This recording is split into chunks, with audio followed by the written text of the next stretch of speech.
siblings.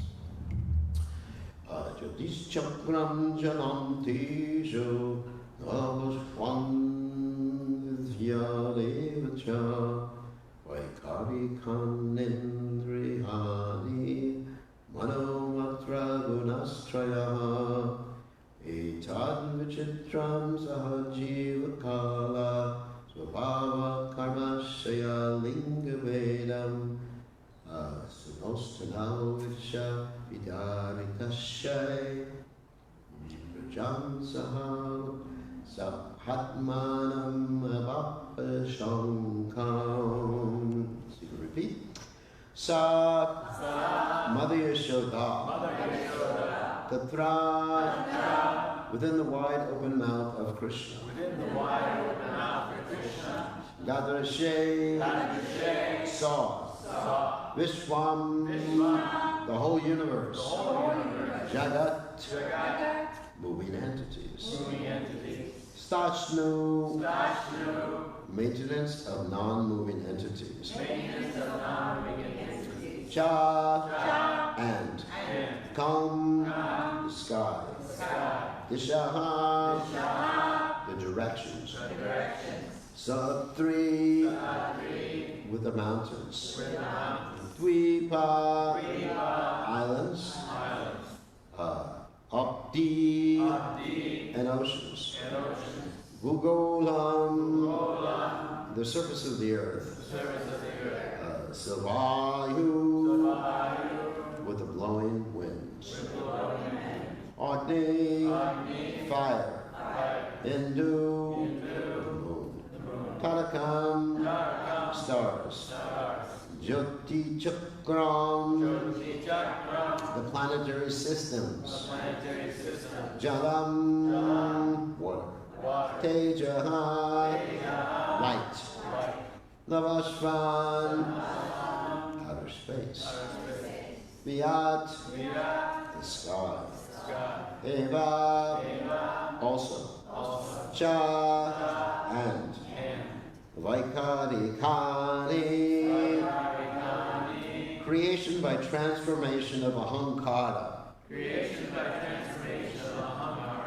Indriyani, the senses. Manaha, mind. Matraha, sense perceptions. Gunatrayaha, the three material qualities. Sattva, Rajas, and Tamas. Etat, all these. Vichitram, varieties. Saha, along with. Jivakala, the duration of life of all living entities. Swabhava, natural instinct. Karma ashaya, resultant action and desire for material enjoyment. Linga Vedam, varieties of bodies according to desire. Shunotana, in the body of her son. Vikshat, sing. Vidarita asye, within the wide open mouth. Vrajam, Vrindavana Dham, Nanda Maharaj's place. Sa'atmana, along with herself. Avappa, was struck. Shankam, with all doubts and wonder. So translation. When Krishna opened his mouth wide by the order of Mother Yashoda, she saw within his mouth all moving and non-moving entities, outer space, in all the directions, along with mountains, islands, oceans, the surface of the earth, the blowing wind, fire, the moon, and the stars. She saw the planetary systems, water, light, air, sky, and creation by transformation of Ahamkara. She also saw the senses, the mind, sense perception, and the three qualities, goodness, passion, and ignorance. She saw the time allotted for the living entity. She saw a natural instinct and the reactions of karma. And she saw desires and different varieties of bodies, moving and non-moving. Seeing all these aspects of the cosmic manifestation along with herself and Vrindavanada, she became doubtful and fearful of her son's nature. So, you can repeat. When Krishna opened his mouth wide, by the order of Mother Yashoda,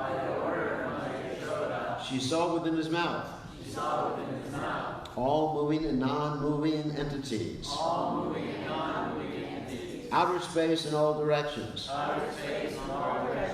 along with mountains, islands, oceans, and the surface of the earth, the blowing wind, fire, the moon, and the stars. She saw the planetary systems, water, light, air, sky, and creation, by transformation of Ahamkara. She also saw the senses, the mind, sense perception, and the three qualities of goodness, passion, and ignorance. She saw the time allotted for the living entities. She saw a natural instinct and the reactions of karma. And she saw desires and different varieties of bodies, moving and non-moving. Seeing all these aspects of the cosmic manifestation, along with herself in Vrindavan, she became doubtful and fearful of her son's nature. So purport by His Divine Grace A.C. Bkgoswami, Srila Prabhupada, Ki Jai. All the cosmic manifestations that exist on the gross and subtle elements, as well as the means of their agitation, the three gunas, the living entity, creation, maintenance, annihilation, and everything going on in the external energy of the Lord. All this comes from the Supreme Personality of Godhead, Govinda. Everything is within the control of the Supreme Personality of Godhead. This is also confirmed in Bhagavad Gita, the 9th chapter, text 10.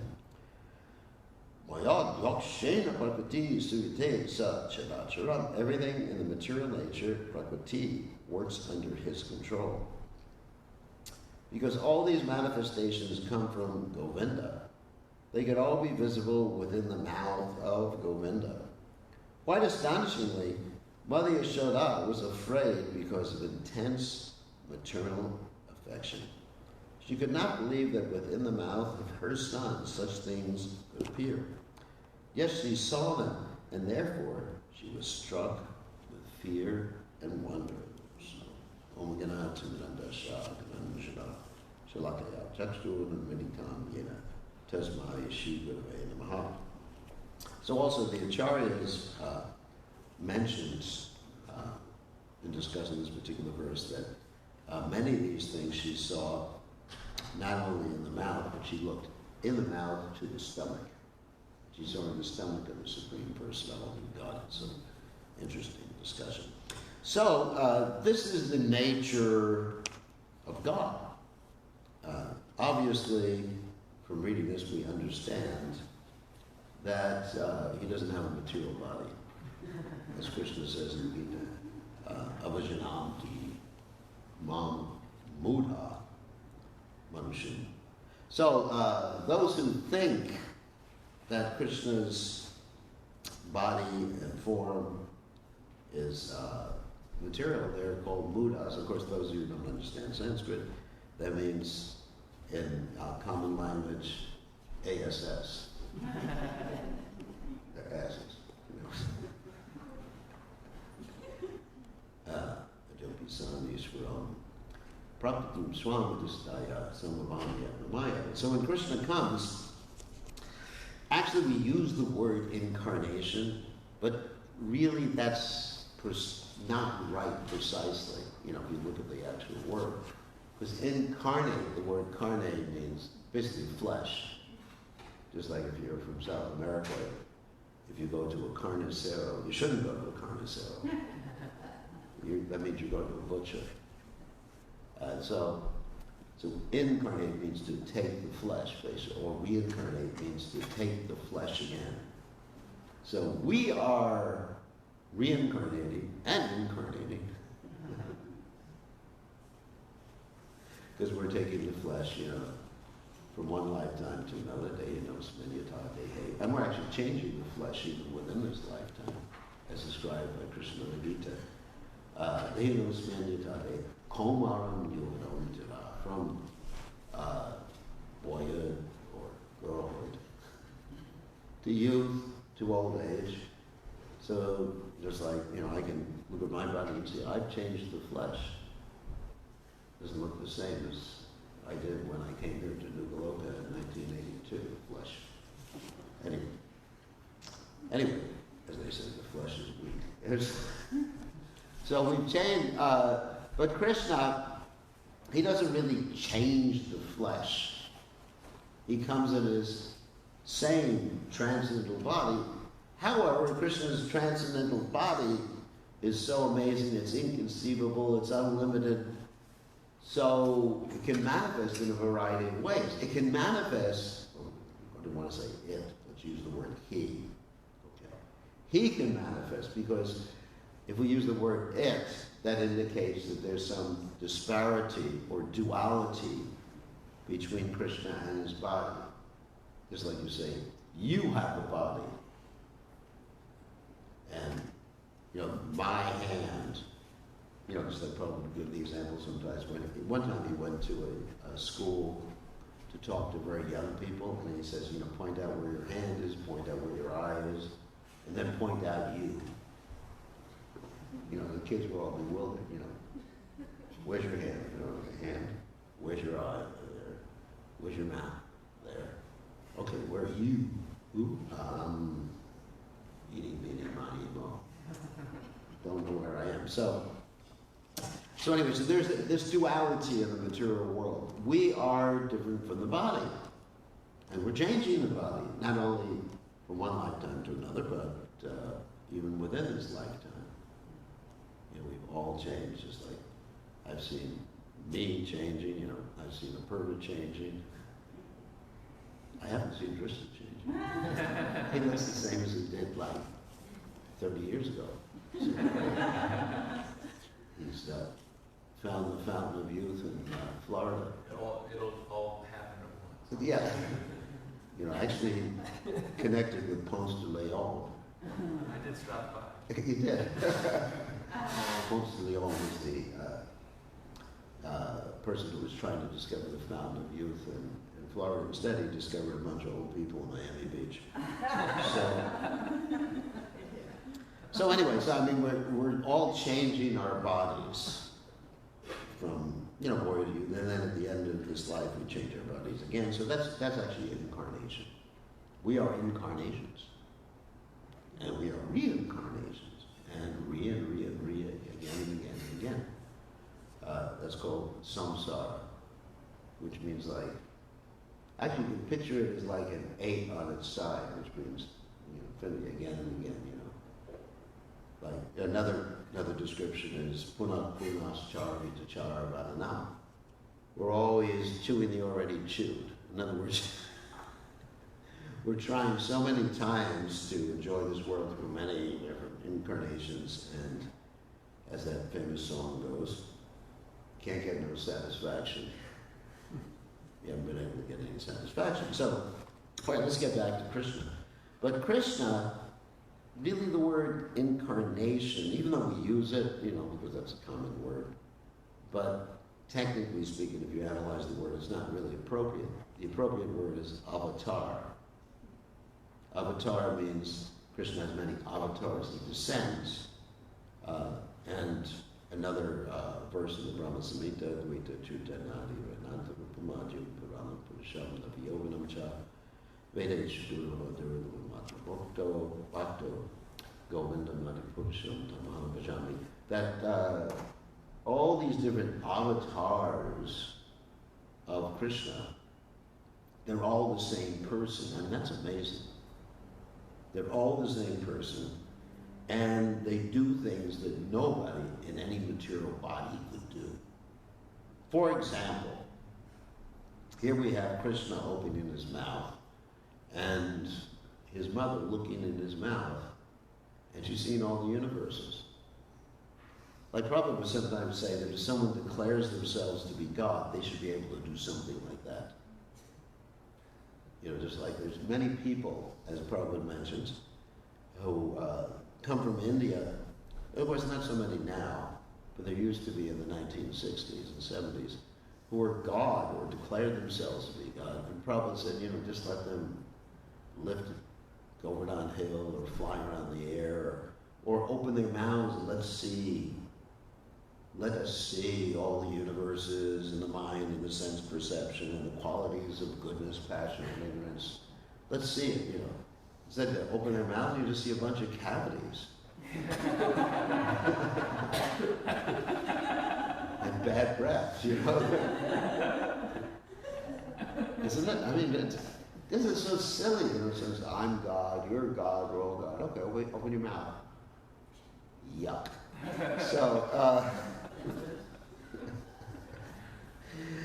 So Krishna, it's a body, it's amazing, because his body, and it's described here, it's described in the Gita, Maya Tatamidam Sarvam Jagadavyakta Murtinamastani Sarvamutane Aham Deshvavastata, it's from that chapter of the Bhagavad Gita, that by Krishna, he's pervading everywhere. Maya Tatam Idam Sarvam. Sarvam means everything. Jagat Avyakta Murtinam. In his unmanifested form, he's everything, pervading everything. Matstani Sarvamutane Aham Deshvavastata. Although everybody, Matstani means to be within. There's our Sanskrit expert. Matstani Sarvabhutane.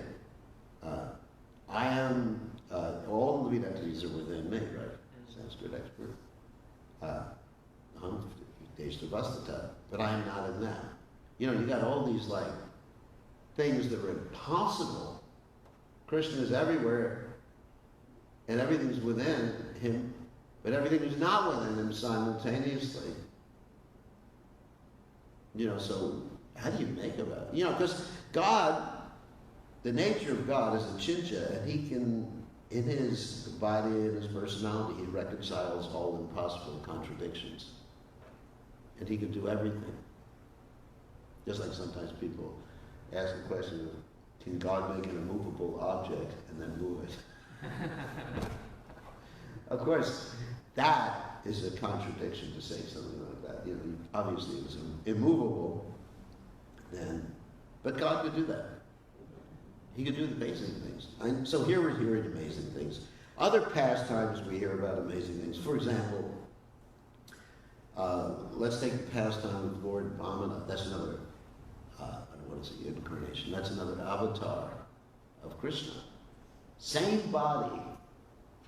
Same body. So he's born, he appears as a dwarf Brahmana. You know, just real small. That's a dwarf.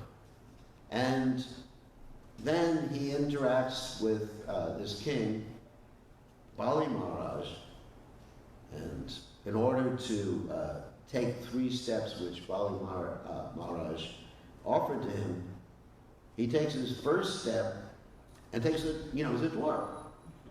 And then he takes his first step and he goes over the whole earth planet. I mean, who could do that? Can any of these bogus gods from India, Satyasai Boga, or can they take 1 foot and just like step over the whole earth planet? Next step. All right, you know, that's good enough. That's pretty wonderful. Next step, he just like kicks a hole in the universe. You know, there's many universes. This is actually interesting. And the Vedic conception nowadays, of course, in science, they're just talking about the multiverses, right? Multiverses. Quantum mechanics, multiverses. Of course, they have a different conception of the multiverses. They say that in every multiverse, there's you. There's a Tulsi, there's a Drishta, there's a me. And each decision we make in life, we split off into a different universe. That's what they say. I'm not saying that's true. That's not my philosophy. And so that somewhere there's a Krishna Goswami who decided to go skydiving today. So that's not true. Anyway, but there are multiverses, and the Vedic literatures talk about, like, there's unlimited universes, and they talk about things that the science is just talking about nowadays. For example, the Big Bang Theory. You know how there was a little nothing, there was no time or no space, and all of a sudden, boom, we get time, space, gravity, and all the different things like that from nothing. And actually the Vedas talk about that it comes out as like little seeds out of the body. That's another amazing thing about the body of the Supreme Personality, God. You know, we were talking about Lord Vamana today. Let's talk about another avatar of Krishna, you know, the Mahavishnu. And he is so amazing that he breathes out, and instead of just like bad breath coming, like we mentioned in bogus gods, or perspiration, instead of just like, you know, some smelly perspiration, then all the universes come out of his body. It's seed form. This is like the big, right, previous to the Big Bang. Like infinitesimal, they're infinitesimal. And then he looks at them and injects them by his glance, because his glance, the glance of God, is not simply, you know, when you look at something, you know, when they say looks could kill. Well, you know, if I had a glance that I could kill people, there'd be a lot of dead people by now. So they say if looks could kill, you know. So, no, but God, the nature of God is he can do anything. His body is so amazing, or he is so amazing, because there's a difference between him and his body, is so amazing that Angani, Ashar, Shakalan, Driya, Dri, Timanti, he can do anything with any part of his body. With his glance, he can, I guess, like, pick up the whole universe. With his glance, he can eat. Because it's a spiritual body. It's a body, what, Satchidananda, eternity, bliss, and knowledge. It's not limited. We're limited to different things that we can do with our body. Because it's not Satchidananda, it's the opposite. Instead of eternity, bliss, and knowledge, it's just like, temporary. Ignorance, and misery. Tell me all about it.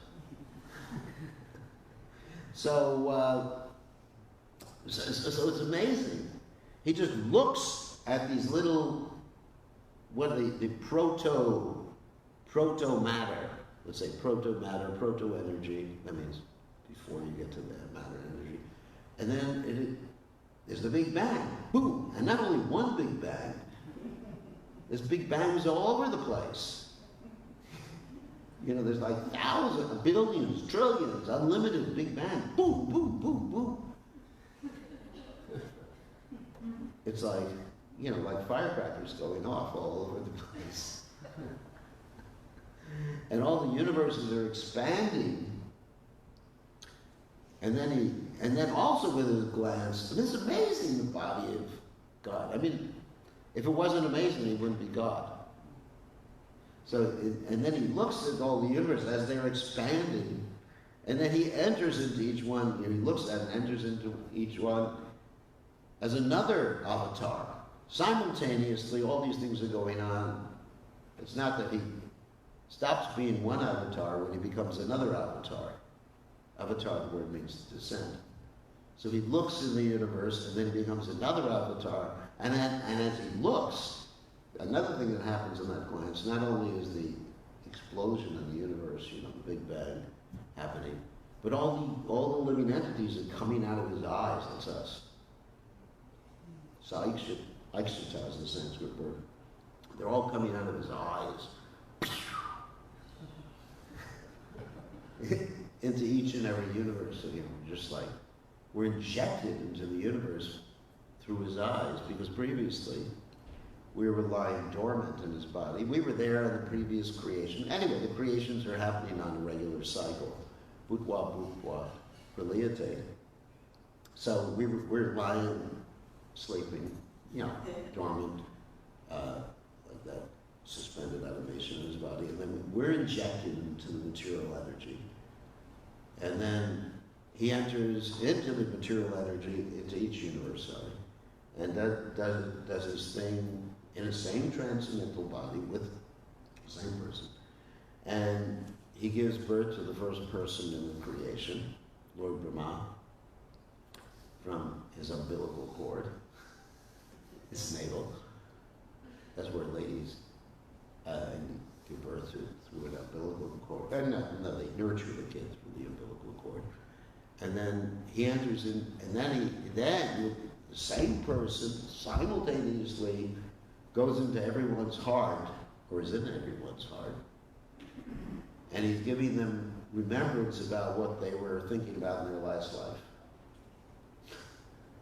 Let's say in the last life they wanted to be a musician, play the bass guitar, play the bass guitar. Then Krishna, in the heart, he actually gives you remembrance of that with deja vu, Prabhu. And then he's like, oh, bass guitar. I'm supposed to do that. Boom, boom, boom, boom. Like that. So anyway, it's amazing. All right. Anyway, so somehow we started talking about Mahavishnu, Garbhodeshwari Vishnu, Shiradashwari Vishnu.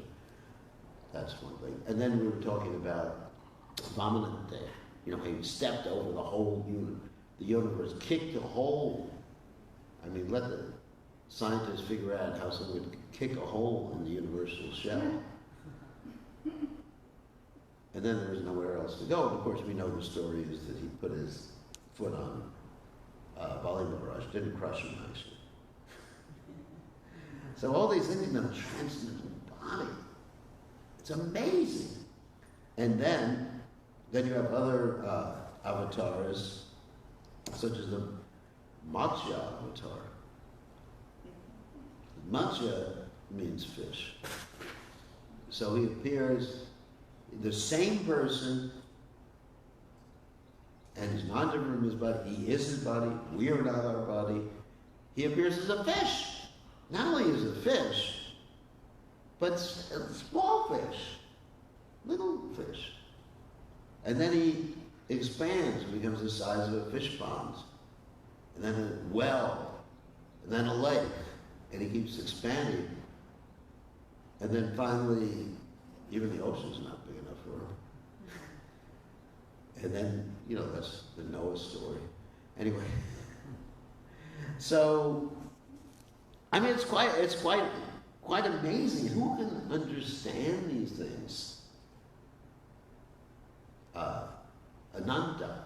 Ananta means unlimited. It's a chincha. It's inconceivable. How Krishna could be inside of it. And Bhagavad Gita, just a few words from our sponsor, the Bhagavad Gita. So the Bhagavad Gita talks about this. And we already quoted this verse, the next verse is Nachamat Stani Bhutali Pashame Yogamaheshwaram Bhuta Brinna Bhuta Sto Mamatma Bhuta Bhavana. He says, and Krishna says, yet everything that is created does not rest in me.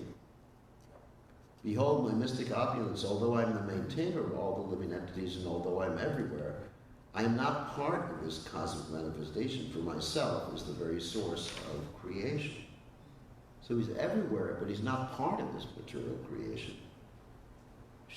And then the next verse, understand is the mighty wind blowing everywhere, rest always in the sky, all created beings rest in me. So this 9th chapter is very important. Prabhupada actually here makes reference to 9:10, which is really important. Maya Jakshena Prakriti Sute Sacharam Hetumanayana Kontya Chena Privari. Today, the material nature, which is one of my energies, is working under my direction as son of Kunti, producing all moving and non-moving beings. Under its rule, this manifestation is created again and again. Anyway, so that's the nature of God. So then the question arises, we only have 2 minutes left. How can people love someone who's doing all those things? I mean, you can be amazed, sure, just like you see the stars in the sky and everything going on. Wow, awe is not love, right? You know, awe is not love. You know, just I get awed by a lot of things. Like the first time I went into a Airbus 380. You know Airbus 380? Big plane, the biggest commercial. I was awed. I didn't love it, but I was awed. So how do you love God? Because everyone's talking about loving God. So in spite of all those things, or in addition to all these things, what Krishna enjoys the most is the personal relationship with people, with other living entities, that's us, in the spiritual world. So it's the statement in the Brahma Samhita is Kaloka Evinivashati Akilatma Bhuta, that he's everywhere in one sense and does all these amazing things, but really he remains home in Vrindavan, and then he forgets about all the amazing things he does so he can engage in loving exchanges, because that's what God loves more than anything else. Just like, and the example Prabhupada gave was that once upon a time there was this president of the United States. His name was Kennedy. That's when presidents were kinder, gentler, told the truth. Anyway, so some big ambassador or whatever from another country came to see him. And his assistant said, you can't go in right now to see the president.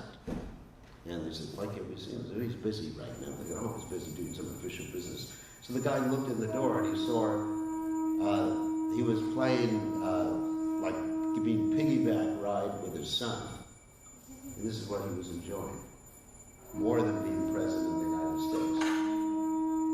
So, in other words, we can develop a personal relationship with the Supreme Personality of Godhead when, as he appears in his original transcendental form as Krishna. And what he enjoys most is loving relationships. Not all this business of creating the material world and all that other stuff. His real enjoyment is Ras, or having relationships with us. And you can read about his transcendental nature in Krishna book and in the Srimad Bhagavatam. So, I know that's a little confusing. All glories to His Divine Grace, Srila Prabhupada, Srila Prabhupada, good job.